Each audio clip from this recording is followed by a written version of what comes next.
Les cieux furent ouverts et je vis des visions de Dieu. Ézéchiel 1:1. Des visions de Dieu. Les visions de Dieu ne sont pas nécessairement des visions extérieures, comme ce fut le cas, semble-t-il, pour Ézéchiel. L'apôtre Paul priait pour les Éphésiens que les yeux de leur cœur soient illuminés ou remplis de lumière.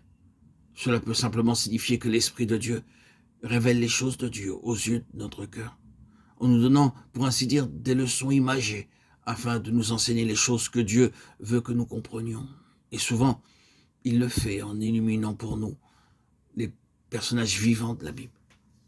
Prenons les Écritures et jetons très brièvement un coup d'œil à l'effet que produisit sur diverses âmes une révélation directe et personnelle de Dieu.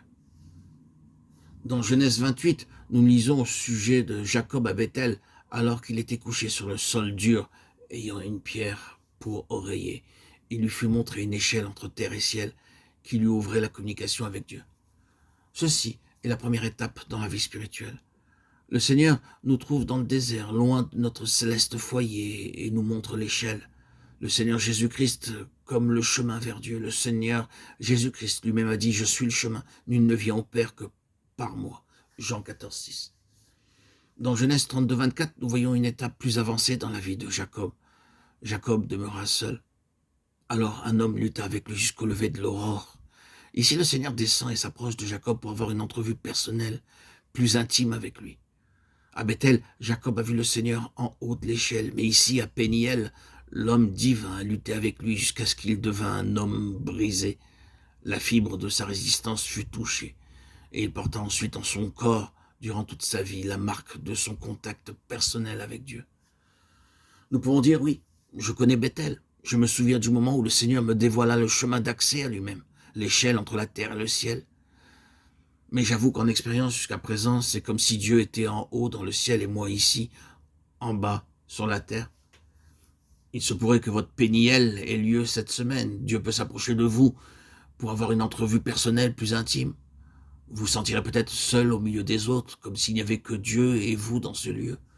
Vous serez complètement absent à tout ce qui se passe autour de vous.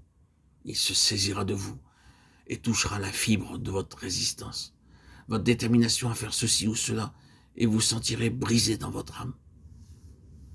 Nous devons être réellement brisés et conquis par Dieu avant que nous puissions devenir des Israël, ayant de la puissance avec Dieu. Quand notre brisement est tel que nous ne pouvons rien faire d'autre que de rester attachés à lui, alors nous pouvons avoir de la puissance.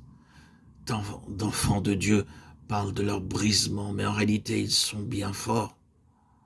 C'est proportionnellement à notre faiblesse que la puissance divine agira en nous et à travers nous. Nous pourrons trouver que les choses mêmes que nous pensions être de Dieu sont celles que nous avons abandonnées. Là où nous paraissons être plus forts, c'est peut-être où nous sommes plus faibles. Mais seul Dieu peut nous montrer cela.